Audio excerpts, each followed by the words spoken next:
So next tool है अपना curvature tool. इस टूल की हेल्प से हम कर्व्ड लाइन डिफाइन कर सकते हैं, ड्रॉ कर सकते हैं। स्टार्ट करेंगे, एंड पे क्लिक करेंगे and then specify your direction. जितना कर्व आपको चाहिए उतना कर्व तक आप नेक्स्ट क्लिक करेंगे। अगली बार आपको इसको थोड़ा सा इतना कर्व देना, इतनी गोलाई लेनी है।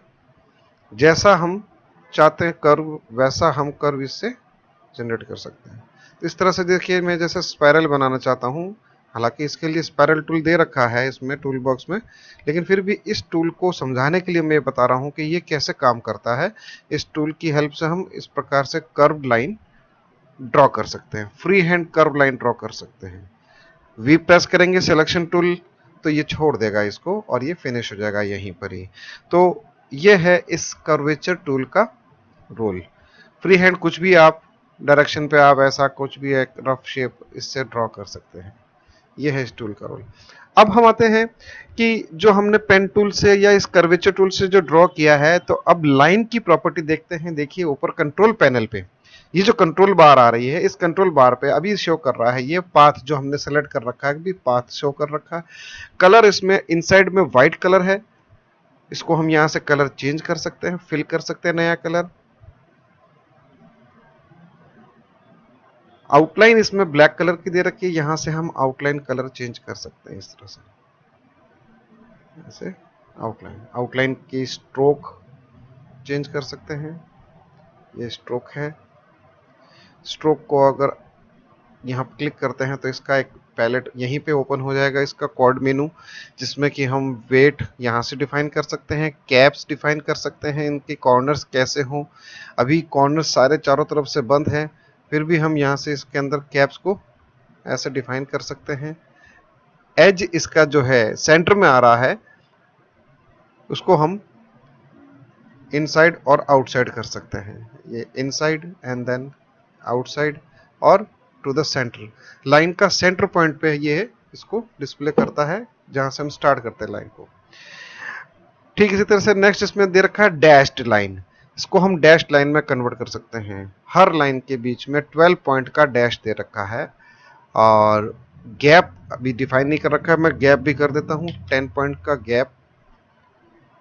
अगेन डैश, अब नेक्स्ट डैश देता हूं क्योंकि एक ही दिया है तो सब में एक जैसा ही आएगा। मैं चाहता हूं एक डैश बड़ा आए एक डैश छोटा आए, उसके लिए मैं यहाँ पे नेक्स्ट डैश कर देता हूं 5 पॉइंट्स का और उसमें मैं गैप दे देता हूं 5 का।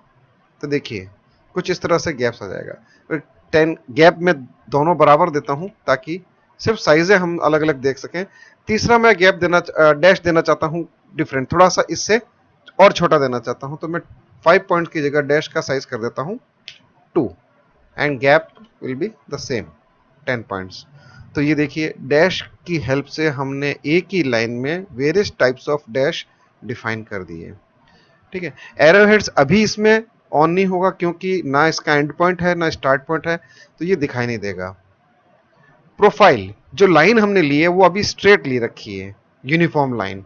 इसमें लाइन के काफी सारे प्रोफाइल्स दे रखे हैं, जैसे शार्प दे रखा है, शार्प फ्रॉम बोथ साइड दे रखा है, ओवल शेप दे रखा है। इनमें से कोई भी हम यूं यहाँ से सेलेक्ट कर सकते हैं। तो देखिए स्टार्ट लाइन जहां से हो रही है वहां पे इसका शार्प एज है, फिर थिकनेस आ रही है और एंड होते होते फिनिश हो रही है। ये इसका रोल है, ये प्रोफाइल बनी हुई है। इस तरह से वेरियस टाइप्स ऑफ स्टाइल दे रखी है यहाँ पे, प्रोफाइल को हम अप्लाई करके लाइन में वैसा डिस्प्ले कर सकते हैं। यूनिफॉर्म यूज कर लेते हैं वापस। अब हम आते हैं ये जो नेक्स्ट टूल है, इसमें हम एरोज देखना चाहते हैं तो इसको सेलेक्ट करेंगे, स्ट्रोक पे जाएंगे, स्ट्रोक पे जाने के बाद में एरो हेड्स ऑन करेंगे, स्टार्टिंग एंड एंडिंग। इस प्रकार से इसमें वेरियस टाइप्स ऑफ दे रखे हैं, डॉट भी दे रखा है, फिंगर्स भी दे रखा है इंडिकेट करते हुए, कट मार्क दे रखा है।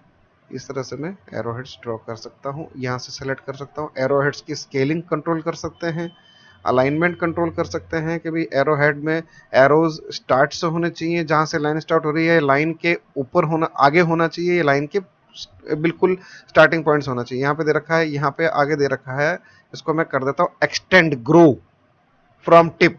ये टिप से आगे ग्रो हो जाएगा और ये टिप के साथ साथ रहेगा, ये फर्क है इन दोनों में, इतना ही डिफरेंस है। स्केलिंग, यहाँ पे छोटा सा लिंक ऑप्शन दे रखा है, इसको लिंक को अगर ऑन करते हैं तो हॉरिजॉन्टल हो चाहे वर्टिकल, जो भी परसेंटेज हम इसका तय करेंगे स्केल का, ये लाइन की स्केल को दोनों तरफ से इक्वल करेगा, एरो हेड्स को, सॉरी। तो ये एरो हेड्स की स्केलिंग है। देखिए दोनों एरो हेड्स को इक्वली ये छोटा और बड़ा कर रहा है। एक बड़ा रखना चाहता हूँ, छोटा रखना चाहता हूँ, तो उस कंडीशन में इसको ऑफ कीजिए। First one 100%, second one 50%। कुछ इस तरह से हम स्ट्रोक अप्लाई कर सकते हैं। स्ट्रोक की प्रॉपर्टीज हम यहाँ से चेंज कर सकते हैं। यहाँ पर भी दे रखा है पॉइंट साइज हम बढ़ा सकते हैं। अगर हम पॉइंट साइज बढ़ाते हैं तो देखिए क्या हो रहा है, एरो हेड्स भी बढ़ रहे हैं। तो इन एरो हेड्स को हम यहाँ से वापस कंट्रोल कर सकते हैं कि 50% कर दीजिए अभी जो है उससे 50%, दोनों को। दूसरा हमने ऑलरेडी 50% ले रखा था, इसको फिर से हम वापस इसको थोड़ा सा 10% और छोटा कर देते हैं, और छोटा कर देते हैं 25%, या फिर हम उसको हटा भी सकते हैं। अभी एंड में नहीं चाहिए, नन कर देंगे तो ये नहीं आएगा। कुछ इस प्रकार से हम स्ट्रोक अप्लाई कर सकते हैं। स्ट्रोक का हम यहाँ पे प्रोफाइल चेंज कर सकते हैं। और भी कई तरह के इसमें दे रखे हैं स्ट्रोक, जैसे कि रफ स्ट्रोक दे रखा है इस पैनल में, स्मूथ स्ट्रोक दे रखा है, ग्रे स्ट्रोक दे रखा है, एक ये दे रखा है। और भी कई तरह के हैं जो हम यहाँ से लोड कर सकते हैं। ओपन ब्रश लाइब्रेरी में जाएंगे, यहाँ से एक छोटा सा ऑप्शन दे रखा है इसमें, इस ऑप्शन पे क्लिक करेंगे और ब्रश लाइब्रेरी में जाएंगे। और इसमें कई तरह के दे रखे हैं, जैसे मैं यहाँ से ले लेता हूँ डेकोरेटिव ब्रश। डेकोरेटिव में भी और भी कई सारे हैं, जैसे बैनर्स है, स्कैटर है, टेक्स्ट डिवाइडर है। फ्लोरल लेते हैं, elegant curled and floral brush set, ये लेते हैं। यहाँ पर ये जो है एक अलग से पैलेट इसकी ओपन हो जाएगी इस ब्रश की। अब यहाँ पे आउटलाइन पे ये हम अप्लाई कर सकते हैं कुछ इस तरह से फ्लोरल। तो देखिए कितना खूबसूरत हो गया। हम इन ब्रश पैलेट में अपना खुद का कस्टमाइज ब्रश भी ऐड कर सकते हैं। इसमें बाय डिफॉल्ट काफ़ी सारे ब्रश के पैटर्न्स हैं जो ऑलरेडी इसमें लोडेड हैं, अपडेटेड हैं। उनको हम यूज़ कर सकते हैं, उनके अंदर चेंजेस कर सकते हैं, या फिर हम अपना कस्टमाइज बनाना चाहें तो कस्टमाइज बना सकते हैं। ये आउटलाइन जो हमने बनाई है पेन टूल से, उसकी प्रॉपर्टी है। कंट्रोल पैनल पे यहाँ पे दिखा रहा है। इनका कलर, आउटलाइन का कलर हम ट्रांसपेरेंट कर सकते हैं इस तरह से। स्टाइल हम यूज कर सकते हैं कलरफुल, ये कलरफुल स्टाइल हो जाएगा। आउटलाइन का स्ट्रोक हम यहाँ से थोड़ा और छोटा कर देते हैं जिससे कि ये थोड़ा दिखाई दे। तो ये क्या करता है, ट्रीट करता है एज ए फील्ड। इस लाइन का एंड पॉइंट कहीं पे भी मिला हुआ नहीं है, आपस में अलग अलग जुड़े हुए नहीं है, अलग अलग हैं, लेकिन ये ट्रीट एज फील्ड करेगा इन स्टाइल्स की वजह से। हटा देते हैं, नन कर देते हैं, कुछ इस तरह से शो करेगा ये। कलर वैगन व्हील, यहाँ से कलर हम जनरेट कर सकते हैं। नया कलर को डालना है तो नया कलर ऐड कर सकते हैं। अभी कलर में आएगा नहीं ये, इसको हम स्ट्रोक में जाकर के यहाँ से कलर चेंज कर सकते हैं इस तरह से। तो ये है पेन टूल। पेन टूल के साथ में जो आउटलाइन जो जनरेट हो रही है उस आउटलाइन की प्रॉपर्टी। बाकी यहाँ पे जो दिखाई दे रहा है पैनल में एक्स और वाई, इसकी पोजिशनिंग शो कर रहा है। इस ऑब्जेक्ट की विड्थ और हाइट हम यहाँ से इस तरह से कंट्रोल कर सकते हैं, जो हमने बताया है पहले, मैन्युअली करके भी कर सकते हैं। यहाँ से भी हाइट एंड विड्थ को चेंज किया जा सकता है। तो ये है पेन और पेन से आउटलाइन को कंट्रोल करना।